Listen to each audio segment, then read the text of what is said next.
संक्षिप्त शिव पुराण विद्येश्वर संहिता अग्नि यज्ञ, देव यज्ञ और ब्रह्म यज्ञ आदि का वर्णन, भगवान शिव के द्वारा 7 वारों का निर्माण तथा उनमें देव आराधन से विभिन्न प्रकार के फलों की प्राप्ति का कथन। ऋषियों ने कहा, प्रभु, अग्नि यज्ञ, देव यज्ञ, ब्रह्म यज्ञ, गुरु पूजा तथा ब्रह्म तृप्ति का हमारे समक्ष क्रमशः वर्णन कीजिए। तो सूत जी बोले, महिषियों, गृहस्थ पुरुष अग्नि में सायंकाल और प्रातःकाल जो चावल आदि द्रव्य की आहुति देता है, उसी को अग्नि यज्ञ कहते हैं। जो ब्रह्मचर्य आश्रम में स्थित है, उन ब्रह्मचारियों के लिए समिधा का आह्वान ही अग्नि यज्ञ है। वे समिधा का ही अग्नि में हवन करें। ब्राह्मणों, ब्रह्मचर्य आश्रम में निवास करने वाले द्विजों का जब तक विवाह नहीं हो जाए और वे उपासन अग्नि की प्रतिष्ठा ना कर लें, तब तक उनके लिए अग्नि में समिधा की आहुति, व्रत आदि का पालन तथा विशेष यजन आदि ही कर्तव्य है। यही उनके लिए अग्नि यज्ञ है। तीजो, जिन्होंने बाह्य अग्नि को विसर्जित करके अपने आत्मा में ही अग्नि का आरोप कर लिया है, ऐसे वानप्रस्थियों और सन्यासियों के लिए यही हवन या अग्नि यज्ञ है कि वे विहित समय पर हितकर परिमित और पवित्र अन्न का भोजन कर ले। ब्राह्मणों, सायंकाल अग्नि के लिए दी हुई आहुति संपत्ति प्रदान करने वाली होती है, ऐसा जानना चाहिए। और प्रातःकाल सूर्य देव को दी हुई आहुति आयु की वृद्धि करने वाली होती है। ये बात अच्छी तरह समझ लेनी चाहिए। दिन में अग्निदेव सूर्य में ही प्रविष्ट हो जाते हैं, अतः प्रातःकाल सूर्य को दी हुई आहुति भी अग्नि यज्ञ के ही अंतर्गत आती है। इस प्रकार यह अग्नि यज्ञ का वर्णन किया गया। इंद्र आदि समस्त देवताओं के उद्देश्य से अग्नि में जो आहुति दी जाती है, उसे देव यज्ञ समझना चाहिए। स्थानीवाक आदि यज्ञों को देव यज्ञ ही मानना चाहिए।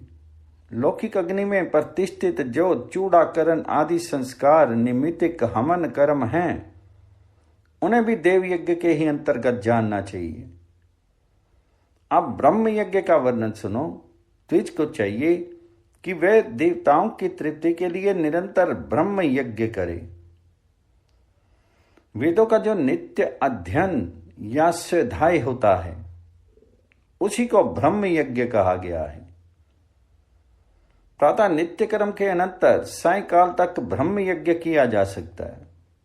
इसके बाद रात में इसका विधान नहीं है। अग्नि के बिना देव यज्ञ कैसे संपन्न होता है, इसे तुम लोग श्रद्धा से और आदर पूर्वक सुनो। सृष्टि के आरंभ में सर्वज्ञ, दयालु और सर्वसम्मत महादेव जी ने समस्त लोगों के उपकार के लिए वारों की कल्पना की।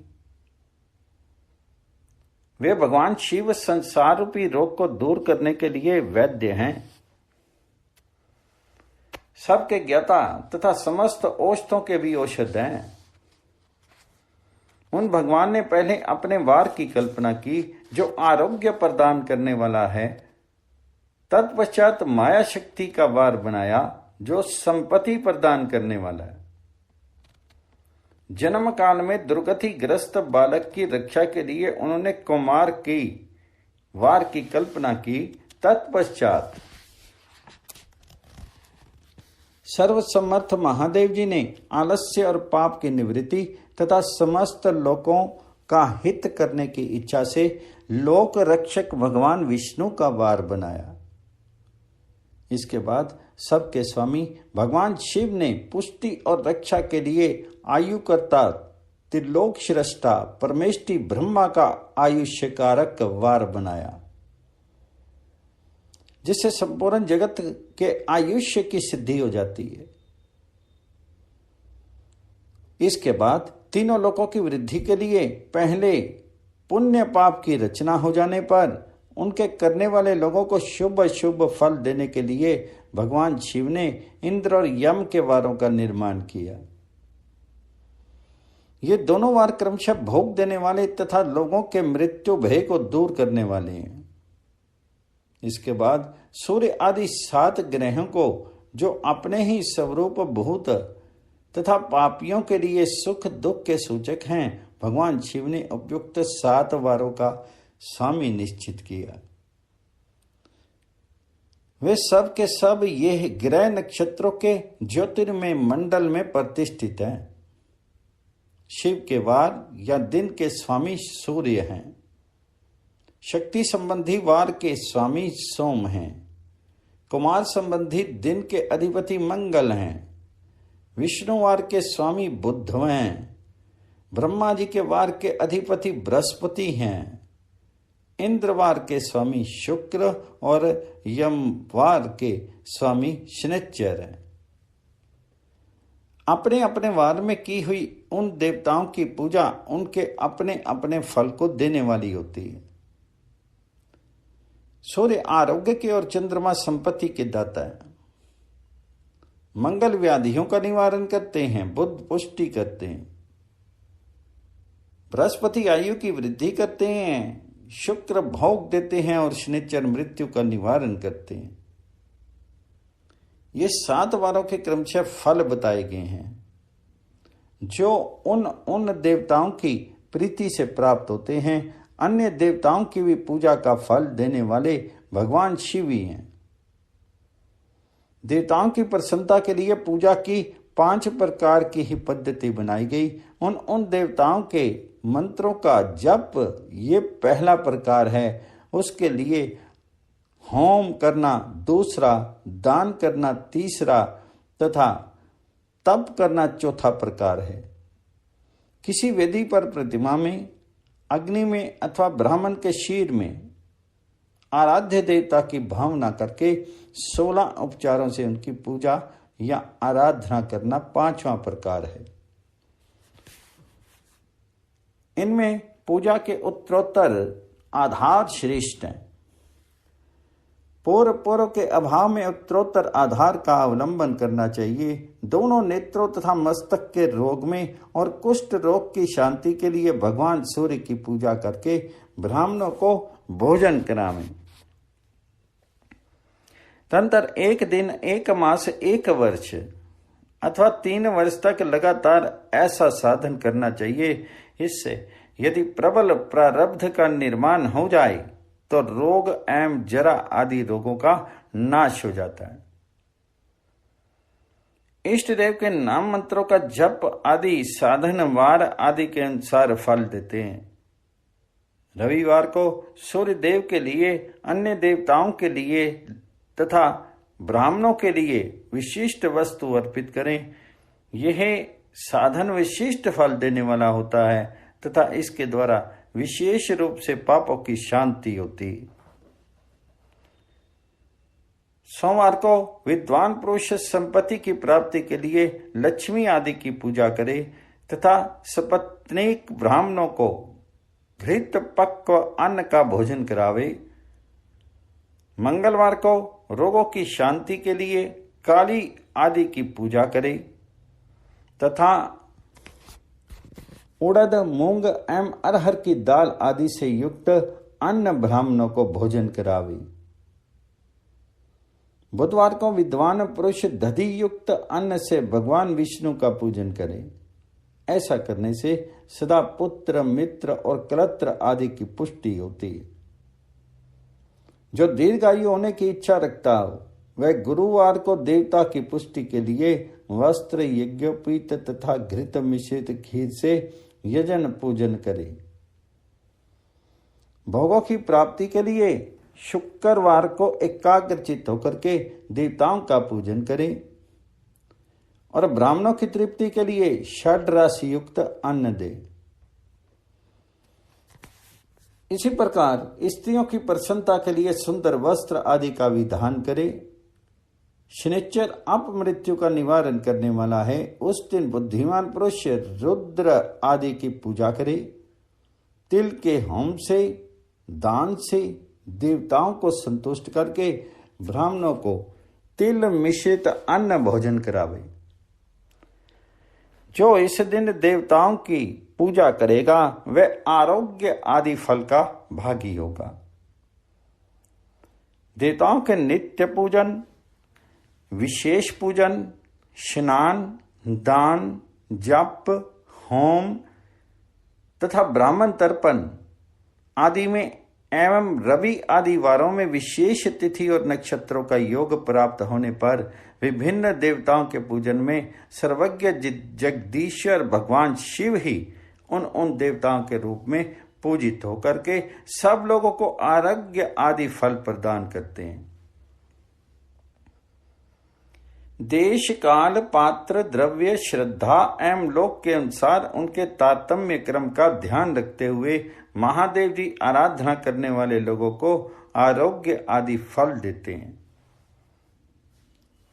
शुभ मांगलिक कर्म के आरंभ में और अशुभ अंत्येष्टि आदि कर्म के अंत में तथा जन्म नक्षत्रों के आने पर गृहस्थ पुरुष अपने घर में आरोग्य आदि की समृद्धि के लिए सूर्य आदि ग्रहों का पूजन करे। इससे सिद्ध है कि देवताओं का यजन संपूर्ण अभीष्ट वस्तुओं को देने वाला है। ब्राह्मणों का देव यजन कर्म वैदिक मंत्र के साथ होना चाहिए। यहाँ ब्राह्मण शब्द क्षत्रिय और वैश्य का भी उपलक्षण है। शूद्र आदि दूसरों का देव यज्ञ तांत्रिक विधि से होना चाहिए। शुभ फल की इच्छा रखने वाले मनुष्यों को सातों ही दिन अपनी शक्ति के अनुसार सदा देव पूजन करना चाहिए। निर्धन मनुष्य तपस्या, व्रत आदि के कष्ट सहन द्वारा और धनी धन के द्वारा देवताओं की आराधना करे। वह बार बार श्रद्धा पूर्वक इस तरह के धर्म का अनुष्ठान करता है और बारंबार पुण्य लोकों में नाना प्रकार के फल भोग करके पुनः इस पृथ्वी पर जन्म ग्रहण करता है। धर्मान पुरुष सदा भोग सिद्धि के लिए मार्ग में वृक्ष आदि लगा करके लोगों के लिए छाया की व्यवस्था करे। जलाशय, कुआं, बावली और पोखरे बनवावे। वेद शास्त्रों की प्रतिष्ठा के लिए पाठशाला का निर्माण करे तथा अन्य प्रकार से भी धर्म का संग्रह करता रहे। धनी को ये सब कार्य सदा ही करते रहना चाहिए। समय के अनुसार पुण्य कर्मों के परिपाक से अंतःकरण शुद्ध होने पर ज्ञान की सिद्धि हो जाती। द्विजो, जो इस अध्याय को सुनता है, पढ़ता है अथवा सुनने की व्यवस्था करता है उसे देव यज्ञ का फल प्राप्त होता है। अध्याय 14 समाप्त।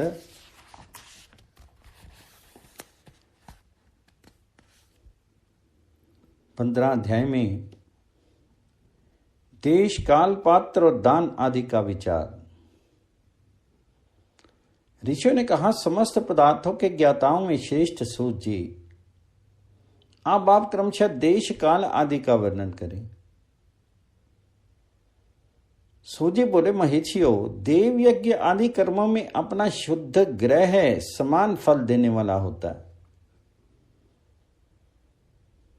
अर्थात अपने घर में किए हुए देव यज्ञ आदि शास्त्रोक्त फल को सम मात्रा में देने वाले होते हैं। गौशाला का स्थान घर की अपेक्षा 10 गुना फल देता है।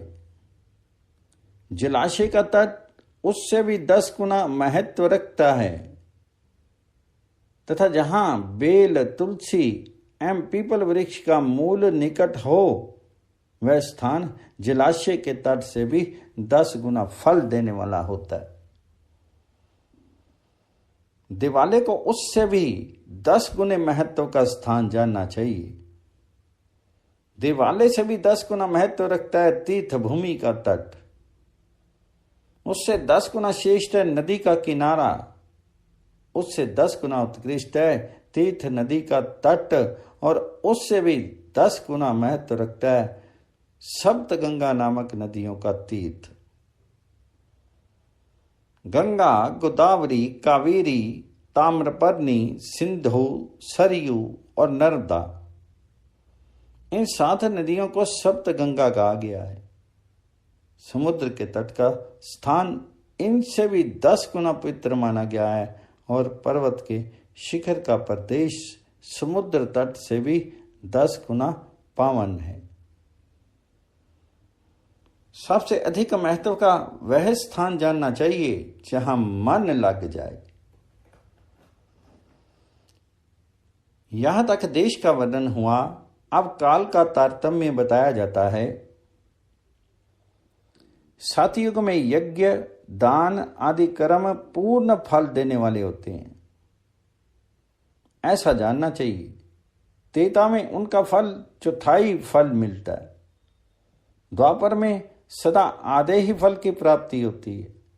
कलयुग में 1/4 ही फल की प्राप्ति समझनी चाहिए और आधा कलयुग बीतने पर उस चौथाई फल में से भी 1/4 कम हो जाता है। शुद्ध अंतःकरण वाले पुरुष को शुद्ध एवं पवित्र दिन सम फल देने वाला होता है। विद्वान ब्राह्मणों, सूर्य संक्रांति के दिन किया हुआ सत्कर्म पूर्वोक्त शुद्ध दिन की अपेक्षा 10 गुना फल देने वाला होता है, यह जानना चाहिए। उससे भी 10 गुना महत्व उस कर्म का है जो विश्व नामक योग में किया जाता है। दक्षिणायन आरंभ होने के दिन अथवा करक की संक्रांति में किए हुए पुण्य कर्म का महत्व विश्व से भी 10 गुना माना गया है। उससे भी 10 गुना मकर संक्रांति में और उससे भी 10 गुना चंद्र ग्रहण में किए हुए पुण्य का महत्व है। सूर्य ग्रहण का समय सबसे उत्तम है। उसमें किए हुए पुण्य कर्म का फल चंद्र ग्रहण से भी अधिक और पूर्ण मात्रा में होता है। इस बात को विज्ञ पुरुष जानते हैं। जगत रूपी सूर्य का राहु रूपी विष से संयोग होता है, इसलिए सूर्य ग्रहण का समय रोग प्रदान करने वाला है। अतः उस विष की शांति के लिए उस समय स्नान, दान और जप करें। वह काल विष की शांति के लिए उपयोगी होने के कारण पुण्यप्रद माना गया है। जन्म नक्षत्र के दिन तथा व्रत की पूर्ति के दिन का समय सूर्य ग्रहण के समान ही समझा जाता है, परंतु महापुरुषों के संग का काल करोड़ों सूर्य ग्रहण के समान पावन है, ऐसा ज्ञानी पुरुष जानते मानते हैं। तपोनिष्ठ योगी और ज्ञाननिष्ठ यति ये पूजा के पात्र हैं,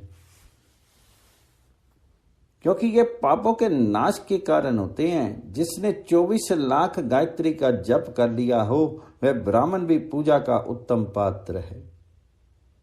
वह संपूर्ण फलों और भोगों को देने में समर्थ है। जो पतन से त्राण करता है अर्थात नरक में गिरने से बचाता है, उसके लिए इसी गुण के कारण शास्त्र में पात्र शब्द का प्रयोजन होता है। वह दाता का पातक से त्राण करने के कारण पात्र कहलाता है। गायत्री और गायक का पतन से त्राण करती है, इसलिए यह गायत्री कहलाती है। जैसे इस लोक में जो धनहीन हैं वह दूसरों को धन नहीं देते हैं, जो यहां धनवान हैं वही दूसरे को धन दे सकता है। उसी तरह जो स्वयं शुद्ध और पवित्र आत्मा है वही दूसरे मनुष्यों का त्राण या उद्धार कर सकता है। जो गायत्री का जप करके शुद्ध हो गया है वही शुद्ध ब्राह्मण कहलाता है। इसलिए दान, जप, होम और पूजा सभी कर्मों के लिए वही शुद्ध पात्र है। ऐसा ब्राह्मण ही दान तथा रक्षा करने की पात्रता रखता है। स्त्री हो या पुरुष, जो भी भूखा हो वही अन्न दान का पात्र है। जिसको जिस वस्तु की इच्छा हो उसे वह वस्तु बिना मांगे ही दे दी जाए तो दाता को उस दान का पूरा पूरा फल प्राप्त होता है। ऐसे महर्षियों की मान्यता है जो सवारी या याचना करने के बाद दिया गया हो वह दान आधा ही फल देने वाला बताया गया है। अपने सेवक को दिया हुआ दान 1/4 फल देने वाला होता है। विप्रवरो, जो जाति मात्र से ब्राह्मण है और दीनता पूर्वक वृत्ति से जीवन बिताता है उसे दिया हुआ धन का दान दाता को इस भूतल पर 10 वर्षों तक भोग प्रदान करने वाला होता है। वही दान यदि वेदवता ब्राह्मण को दिया जाए तो वह स्वर्ग लोक में देवताओं के वर्ष से 10 वर्षों तक दिव्य भोग देने वाला होता है। शील और उच्च वृत्ति से लाया हुआ और गुरु दक्षिणा में प्राप्त हुआ अन्न धन शुद्ध द्रव्य कहलाता है। उसका दान दाता को पूर्ण फल देने वाला बताया गया है। क्षत्रियों का शौर्य से कमाया हुआ, वैश्यों का व्यापार से आया हुआ और शूद्रों का सेवा वृत्ति से प्राप्त किया हुआ धन भी उत्तम द्रव्य कहलाता है। धर्म की इच्छा रखने वाली स्त्रियों को जो धन पिता एवं पति से मिला हुआ हो उसके लिए वह उत्तम द्रव्य है। गौ आदि 12 वस्त्रों का चैत्र आदि 12 महीनों में क्रमशः दान करना चाहिए। गौ, भूमि, तिल, स्वर्ण, घी, वस्त्र, धान्य, गुड़, चांदी, नमक, कोहड़ा और कन्या, यही ये 12 वस्तुएं हैं। इनमें गौदान से कायिक, वाचिक और मानसिक पापों का निवारण तथा कायिक आदि पुण्य कर्मों की पुष्टि होती है। ब्राह्मणों, भूमि का दान इसलोक और परलोक में प्रतिष्ठा आश्रय की प्राप्ति कराने वाला होता है। तिल का दान बलवर्धक एवं मृत्यु का निवारक होता है। स्वर्ण का दान जठराग्नि को बढ़ाने वाला तथा वीर्यदायक है। घी का दान पुष्टिकारक होता है। वस्त्र का दान आयु की वृद्धि कराने वाला है। ऐसा जानना चाहिए। धान्य का दान अन्न धन की समृद्धि में कारण होता है। गुड़ का दान मधुर भोजन की प्राप्ति कराने वाला होता है। चांदी के दान से वीर की वृद्धि होती है। लवण का दान षड्रस भोजन की प्राप्ति कराता है। सब प्रकार का दान सारी समृद्धि की सिद्धि के लिए होता है। विज्ञ पुरुष कुष्मांड के दान को पुष्टिदायक मानते हैं। कन्या का दान आजीवन भोग देने वाला कहा गया है। ब्राह्मणों, वह लोक और परलोक में भी संपूर्ण भोगों की प्राप्ति कराने वाला है। विद्वान पुरुष को चाहिए कि जिन वस्तुओं से श्रवण आदि इंद्रियों की तृप्ति होती है उनका सदा दान करे। श्रोत्र आदि 10 इंद्रियों के जो शब्द आदि 10 विषय हैं उनका दान किया जाए तो वे भोगों की तृप्ति कराते हैं तथा दिशा आदि इंद्रिय देवताओं को संतुष्ट करते हैं। वेद और शास्त्र को गुरुमुख से ग्रहण करके गुरु के उपदेश से अथवा स्वयं ही बोध प्राप्त करने के पश्चात जो बुद्धि का ये निश्चय होता है कि कर्मों का फल अवश्य मिलता है, इसी को उच्च कोटि की आस्तिकता कहते हैं। भाई, बंधु अथवा राजा के भेद से भी आस्तिकता बुद्धि या श्रद्धा होती है। वह कनिष्ठ श्रेणी की आस्तिकता है जो सर्था दरिद्र है। इसलिए जिसके पास सभी वस्तुओं का अभाव है वह वाणी अथवा कर्म शरीर द्वारा यजन करे।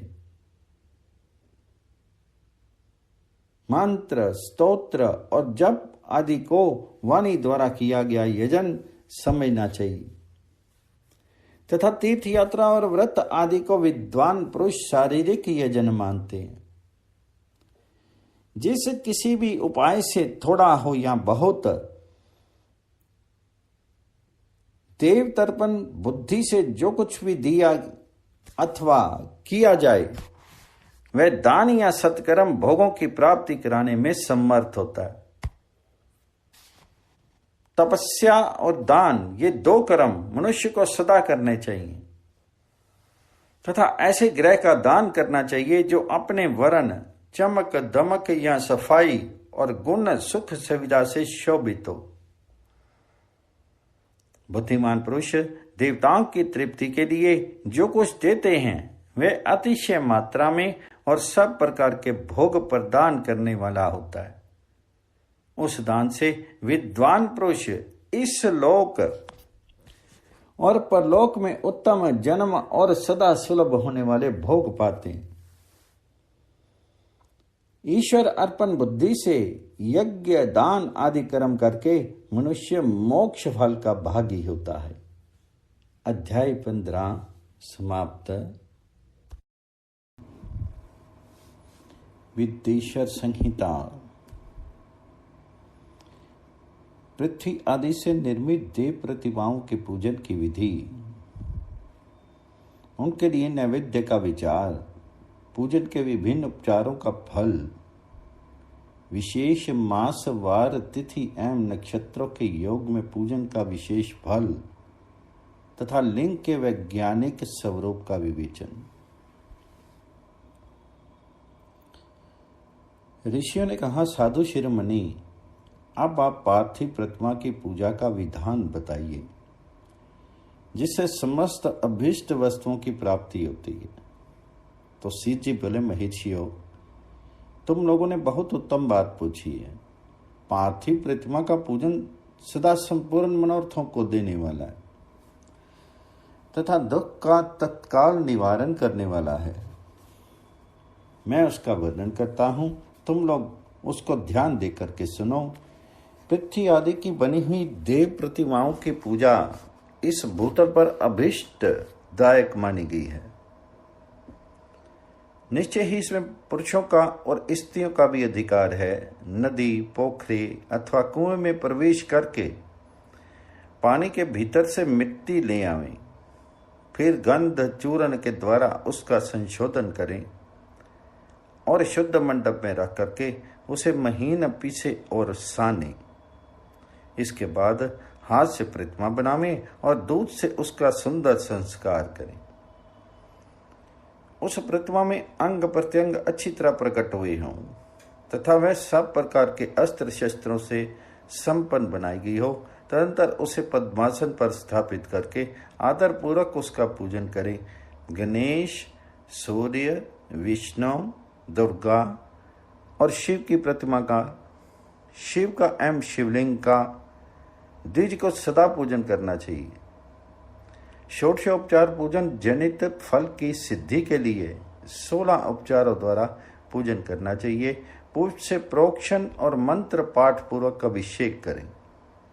अघनी के चावल से नैवेद्य तैयार करें।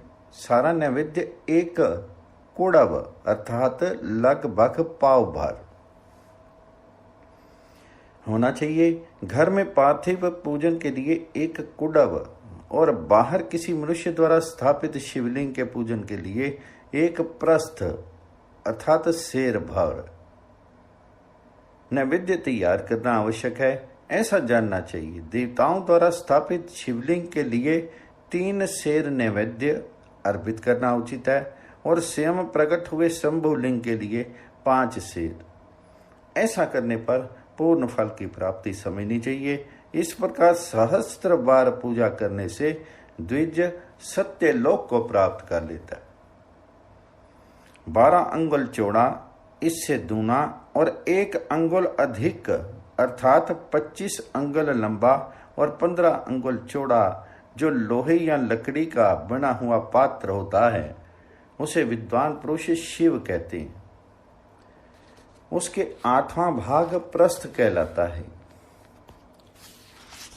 जो 4 कुड़व के बराबर माना गया है। मनुष्य द्वारा स्थापित शिवलिंग के लिए 10 प्रस्थ, ऋषियों द्वारा स्थापित शिवलिंग के लिए 100 प्रस्थ और संभव शिवलिंग के लिए 1 सहस्त्र प्रस्थ नैवेद्य निवेदन किया जाए तथा जल, तेल आदि एवं गंध द्रव्यों की भी यथा योग्य मात्रा रखी जाए तो यह उन शिवलिंगों की महापूजा बताई जाती है।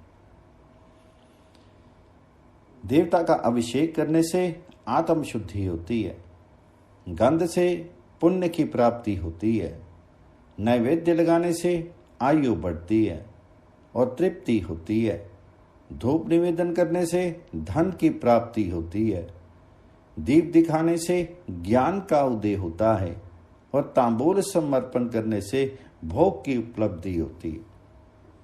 इसलिए स्नान आदि 6 उपचारों को यत्न पूर्वक अर्पित करें। नमस्कार और जप ये दोनों संपूर्ण अभीष्ट फल को देने वाले।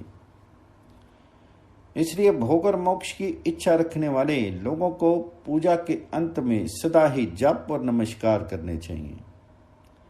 मनुष्य को चाहिए कि वह सदा पहले मन से पूजा करके फिर उन उपचारों से करे। देवताओं की पूजा से उन देवताओं के लोकों की प्राप्ति होती है तथा उनके अवंतर लोक में भी यथेष्ट भोग की वस्तुएं उपलब्ध होती हैं। अब मैं देव पूजा से प्राप्त होने वाले विशेष फलों का वर्णन करता हूं। द्विजो, तुम लोग श्रद्धापूर्वक सुनो। विघ्नराज गणेश की पूजा से भूलोक में उत्तम अभीष्ट वस्तु की प्राप्ति होती है। शुक्रवार को श्रावण और भाद्रपद मासों के शुक्ल पक्ष की चतुर्थी को और पौष मास में शतभिषा नक्षत्र के आने पर विधि पूर्वक गणेश जी की पूजा करनी चाहिए। 100 या सहस्त्र दिनों में 100 या सहस्त्र बार पूजा करें। देवता और अग्नि में श्रद्धा रखते हुए किया जाने वाला उनका नित्य पूजन मनुष्य को पुत्र एवं अभीष्ट वस्तु प्रदान करता है। मैं समस्त पापों का शमन तथा भिन्न भिन्न दुष्कर्मों का विनाश करने वाला है। विभिन्न वारों में की हुई शिव आदि की पूजा को आत्म शुद्धि प्रदान करने वाली समझना चाहिए। वार या दिन, तिथि, नक्षत्र और योगों का आधार है, समस्त कामनाओं को देने वाला है। उसमें वृद्धि और क्षय नहीं होता है, इसलिए उसे पूर्ण ब्रह्म स्वरूप मानना चाहिए। सूर्योदय काल से लेकर के सूर्य उदय काल आने तक एक बार की स्थिति मानी गई है, जो ब्राह्मण आदि सभी वर्णों के कर्मों का आधार है। विहित तिथि के पूर्व भाग में की हुई देव पूजा मनुष्य को पूर्ण भोग प्रदान करने वाली है। यदि मध्याह्न के बाद तिथि का आरंभ होता है तो रात्रि युक्त तिथि का पूर्व भाग पितरों के श्राद्ध आदि कर्म के लिए उत्तम बताया जाता है। ऐसी तिथि का पर भाग ही दिन से युक्त होता है, अतः वही देव कर्म के लिए प्रशस्त माना गया है। यदि मध्याह्न काल तक तिथि रहे तो उदय व्यापनी तिथि को ही देव कार्य में ग्रहण करना चाहिए। इसी तरह शुभ तिथि एवं नक्षत्र आदि ही देव कार्य में ग्राह्य होते हैं। वार आदि का बड़ी भांति विचार करके पूजा और जप आदि करने चाहिए। वेदों में पूजा शब्द के अर्थ की इस प्रकार योजना की गई है।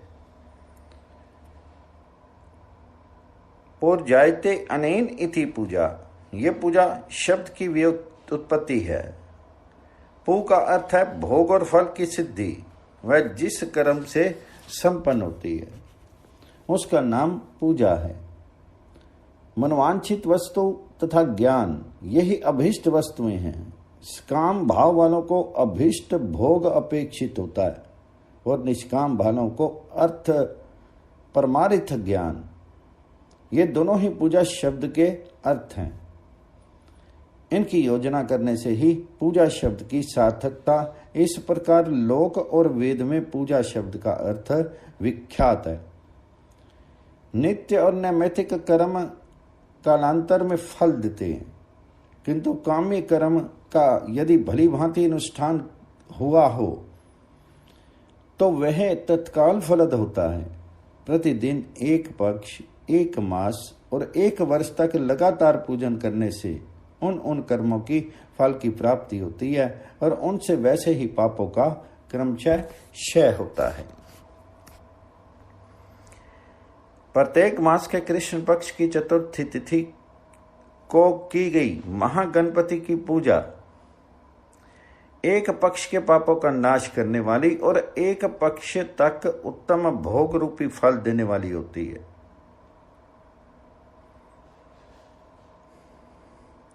चैत्र मास में चतुर्थी को की हुई पूजा एक मास तक किए गए पूजन का फल देने वाली होती है, और जब सूर्य सिंह राशि पर स्थित हों उसमें भाद्रपद मास की चतुर्थी को की हुई गणेश जी की पूजा एक वर्ष तक मनोवांछित भोग प्रदान करती है। ऐसा जानना चाहिए, श्रावण मास के रविवार को हस्त नक्षत्र से युक्त सप्तमी तिथि को तथा माघ शुक्ला सप्तमी को भगवान सूर्य का पूजन करना चाहिए। ज्येष्ठ तथा भाद्रपद मासों के बुधवार को, श्रवण नक्षत्र से युक्त द्वादशी तिथि को तथा केवल द्वादशी को भी किया गया भगवान विष्णु का पूजन अभीष्ट संपत्ति को देने वाला माना गया है। श्रावण मास में की जाने वाली श्री हरि की पूजा अभीष्ट मनोरथ और आरोग्य प्रदान करने वाली होती है। अंगों एवं उपकरणों सहित पूर्वोक्त गौ आदि 12 वस्तुओं का दान करने से जिस फल की प्राप्ति होती है उसी को द्वादशी तिथि में आराधना द्वारा श्री विष्णु की तृप्ति करके मनुष्य प्राप्त कर लेता है। जो द्वादशी तिथि को भगवान विष्णु के 12 नामों द्वारा 12 ब्राह्मणों का षोडशोपचार पूजन करता है, मैं उनकी प्रसन्नता प्राप्त कर लेता है। इस प्रकार संपूर्ण देवताओं के विभिन्न 12 नामों द्वारा किया हुआ 12 ब्राह्मणों का पूजन उन देवताओं को प्रसन्न करने वाला होता है। कर्क की संक्रांति से युक्त श्रावण मास में नमी तिथि को पूर्व मृगशिरा नक्षत्र के योग में अंबिका का पूजन करें। वे संपूर्ण मनवांछित भोगों और फलों को देने वाली है। ऐश्वर्य की इच्छा रखने वाले पुरुष को उस दिन अवश्य उनकी पूजा करनी चाहिए। अश्विनी मास के शुक्ल पक्ष की नमी तिथि संपूर्ण अभिष्ट फलों को देने वाली है। उसी मास के कृष्ण पक्ष की चतुर्दशी को यदि रविवार पड़ा हो तो उस दिन का महत्व विशेष बढ़ जाता है। उसके साथ ही यदि आद्रा और महाआद्रा अर्थात सूर्य संक्रांति से युक्त आद्रा का योग हो तो उक्त असरों पर की हुई शिव पूजा का विशेष महत्व माना गया है। माघ मास के कृष्णा चतुर्दशी को की हुई शिव जी की पूजा संपूर्ण अभीष्ट फलों को देने वाली है। वह मनुष्यों की आयु बढ़ाती है, मृत्यु कष्ट को दूर हटाती है और समस्त सिद्धियों की प्राप्ति कराती है। ज्येष्ठ मास में चतुर्दशी को यदि महाआद्रा का योग हो अथवा महाशीर्ष मास में मार्गशीर्ष मास में किसी भी तिथि को यदि आद्रा नक्षत्र हो तो उस अवसर पर विभिन्न वस्तुओं की बनी हुई मूर्ति के रूप में शिव की जो 16 उपचारों से पूजा करता है उस पुण्य आत्मा के चरणों का दर्शन करना चाहिए। भगवान शिव की पूजा मनुष्य को भोग और मोक्ष देने वाली है, ऐसा जानना चाहिए। कार्तिक मास में प्रत्येक वार तिथि आदि में महादेव जी की पूजा विशेष का महत्व है। कार्तिक मास आने पर विद्वान पुरुष दान, तप, होम, जप और नियम आदि के द्वारा समस्त देवताओं का षोडशोपचार से पूजन करे। उस पूजन में देव प्रतिमा, ब्राह्मण तथा मंत्रों का उपयोग आवश्यक है। ब्राह्मणों को भोजन कराने से भी वह पूजन कर्म संपन्न होता है। पूजक को चाहिए कि वे कामनाओं को त्याग करके पीड़ा रहित शांत होकर के देव आराधन में तत्पर रहे। कार्तिक मास में देवताओं का यजन पूजन समस्त भोगों को देने वाला, व्याधियों को हर लेने वाला तथा भूतों और ग्रहों का विनाश करने वाला है। कार्तिक मास के रविवारों को भगवान सूर्य की पूजा करने और तेल तथा सूती वस्त्र दोनों से मनुष्यों के कोढ़ और रोगों का नाश होता है। हर्रे, काली मिर्च, वस्त्र और खीरा आदि का दान और ब्राह्मणों को प्रतिष्ठा करने से क्षय के रोग का नाश होता है। दीप और सरसों के दान से मिर्गी का रोग मिट जाता है। कृतिका नक्षत्र से युक्त सोमवारों को किया हुआ शिव जी का पूजन मनुष्यों के महान दारिद्र्य को मिटाने वाला और संपूर्ण संपत्तियों को देने वाला है। घर की आवश्यक सामग्रियों के साथ गृह और क्षेत्र आदि का दान करने से भी उक्त फल की प्राप्ति होती है। कृतिका युक्त मंगलवारों को श्री स्कंद का पूजन करने से तथा दीपक एवं घंटा आदि का दान देने से मनुष्य को शीघ्र ही वाक सिद्धि प्राप्त हो जाती है। उनके मुंह से निकली हुई हर एक बात सत्य होती है। कृतिका युक्त बुधवारों को किया हुआ श्री विष्णु जी का यजन तथा दही भात का दान मनुष्य को उत्तम संतान की प्राप्ति कराने वाला होता है। कृतिका युक्त गुरुवारों को धान से ब्रह्मा जी का पूजन तथा मधु, सोना और घी का दान करने से मनुष्यों के भोग वैभव की वृद्धि होती है। कृतिका युक्त शुक्रवारों को गजानन गणेश जी की पूजा करने से तथा गंध, पुष्प एवं अन्न का दान करने से मानव के भोग्य पदार्थों की वृद्धि होती है। उस दिन सोना, चांदी आदि का दान करने से बंध्या को भी उत्तम पुत्र की प्राप्ति होती है। कृतिका युक्त शनिवारों को दिक्पालों की वंदना, दिग्गजों, नागों और सेतुपालों का पूजन, त्रिनेत्रधारी रुद्र, पापहारी विष्णु तथा ज्ञानदाता ब्रह्मा का आराधन और धन्वंतरी एवं दोनों अश्विनी कुमारों का पूजन करने से रोग, दुर्मृत्यु और अकाल मृत्यु का निवारण होता है। तथा तात्कालिक व्याधियों की शांति हो जाती है। नमक, लोहा, तेल और उड़द आदि का त्रिकटु, सोठ, पीपल और गोल मिर्च, फल, गंध और जल आदि का तथा घृत आदि द्रव्य पदार्थों का और स्वर्ण, मोती आदि कठोर वस्तुओं का भी दान देने से स्वर्ग लोक की प्राप्ति होती है। इनमें से नमक आदि का मान क्रम से कम 1 प्रस्थ सेर होना चाहिए और स्वर्ण आदि का मान कम से कम 1 पल। धान की संक्रांति से युक्त पौष मास में उषा काल में शिव आदि समस्त देवताओं का पूजन क्रमशः समस्त सिद्धियों की प्राप्ति कराने वाला होता है। इस पूजन में अघानी के चावल से तैयार किए गए भविष्य का वैद्य उत्तम बताया गया है। पौष मास में नाना प्रकार के अन्न का नैवेद्य विशेष महत्व रखता है। मार्गशीर्ष मास में केवल अन्न का दान करने वाले मनुष्य को ही संपूर्ण अभीष्ट फलों की प्राप्ति हो जाती है। मार्गशीर्ष मास में अन्न का दान करने वाले मनुष्य के सारे पाप नष्ट हो जाते हैं।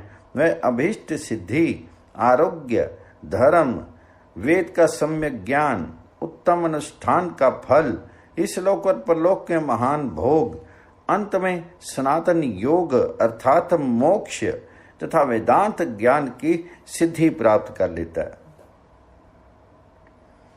जो भोग की इच्छा रखने वाला है वह मनुष्य मार्गशीर्ष मास आने पर कम से कम 3 दिन भी उषा काल में अवश्य देवताओं का पूजन करे और पौष मास को पूजन से खाली नहीं जाने दे।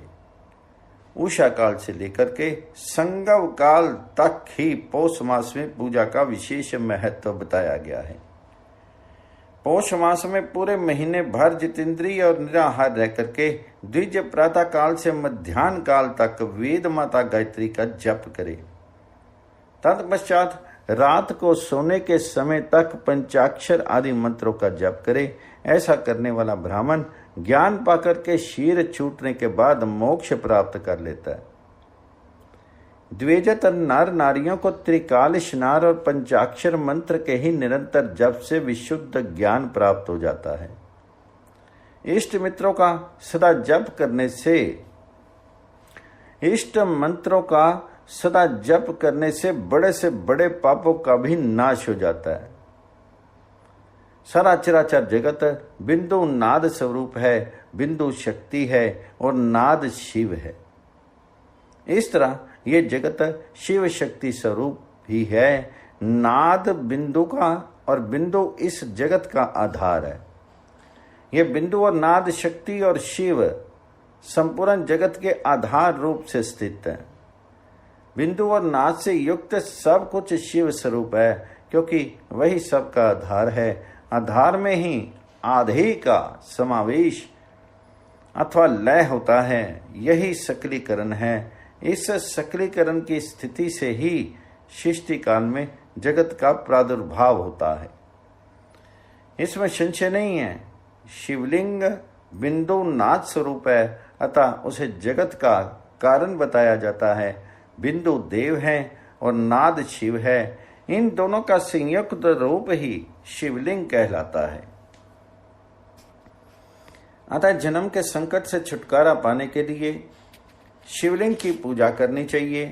बिंदु रूपा देवी उमा माता है और नाद स्वरूप भगवान शिव पिता हैं। इन माता पिता के पूजित होने से परम आनंद की ही प्राप्ति होती है। अतः परम आनंद का लाभ लेने के लिए शिवलिंग का विशेष रूप से पूजन करें। देवी उमा जगत की माता है और भगवान शिव जगत के पिता हैं। जो इनकी सेवा करता है उस पुत्र पर इन दोनों माता पिता की कृपा नित्य अधिक होती है और बढ़ती रहती है। वे पूजक पर कृपा करके उसे अपना आंतरिक ऐश्वर्य प्रदान करते हैं। अतः मनुष्यों, आंतरिक आनंद की प्राप्ति के लिए शिवलिंग को माता पिता का स्वरूप मान करके उनकी पूजा करनी चाहिए। भर्ग अर्थात शिव पुरुष रूप है और भर्गा अर्थात शिवा अथवा शक्ति प्रकृति कहलाती है। अव्यक्त आंतरिक अधिष्ठान रूप गर्भ को पुरुष कहते हैं और सुव्यक्त आंतरिक अधिष्ठान भूत गर्भ को प्रकृति। पुरुष आदि गर्भ है, वे प्रकृति रूप गर्भ से युक्त होने के कारण गर्भवान है, क्योंकि वही प्रकृति का जनक है। प्रकृति में जो पुरुष का संयोग होता है वही पुरुष से उसका प्रथम जन्म कहलाता है। अव्यक्त प्रकृति से महतत्व के क्रम से जो जगत का व्यक्त होना है वही उस प्रकृति का द्वितीय जन्म कहलाता है। जीव पुरुष से ही बारंबार जन्म और मृत्यु को प्राप्त होता है। माया द्वारा अन्य रूप से प्रकट किया जाना ही उसका जन्म कहलाता है। जीव का शीर जन्म काल से ही जीर्ण 6 भाव विकारों से युक्त होने लगता है, इसलिए उसे जीव संज्ञा दी गई है। जो जन्म लेता है और विविध पाशों द्वारा तनाव बंधन में पड़ता है उसका नाम जीव है। जन्म और बंधन जीव शब्द का अर्थ ही है। अतः जन्म मृत्यु रूपी बंधन की निवृत्ति के लिए जन्म के अधिष्ठान भूत मात्र पितृ स्वरूप शिवलिंग का पूजन करना चाहिए। गाय का दूध, गाय का दही और गाय का घी, इन तीनों को पूजन के लिए शहद और शक्कर के साथ पृथक पृथक भी रखें और इन सब को मिला करके सम्मिलित रूप से पंचामृत भी तैयार कर लें। इनके द्वारा शिवलिंग का अभिषेक एवं स्नान कराएं। फिर गाय के दूध और अन्न के मेल से नैवेद्य तैयार करके प्रणव मंत्र के उच्चारण पूर्वक उसे भगवान शिव को अर्पित करें। संपूर्ण प्रणव को ध्वनि लिंग कहते हैं। शंभुलिंग नाद स्वरूप होने के कारण नाद लिंग कहा गया है। यंत्र या अर्घा बिंदु स्वरूप होने के कारण बिंदु लिंग के रूप में विख्यात हैं। उसमें अचल रूप से प्रतिष्ठित जो शिवलिंग है वह मकार स्वरूप है, इसलिए मकार लिंग कहलाता है। सवारी निकालने आदि के लिए जो चार लिंग होता है वह उकार स्वरूप होने से उकार लिंग कहा गया है तथा पूजा की दीक्षा देने वाले को जो गुरु या आचार्य हैं उनका विग्रह आकार का प्रतीक होने से आकार लिंग माना गया है। इस प्रकार अकार, उकार, मकार, बिंदु, नाद और ध्वनि के रूप में लिंग के 6 भेद हैं। इन 6 लिंगों की नित्य पूजा करने से साधक जीवन मुक्त हो जाता है, इसमें संशय नहीं है। अध्याय 16 समाप्त।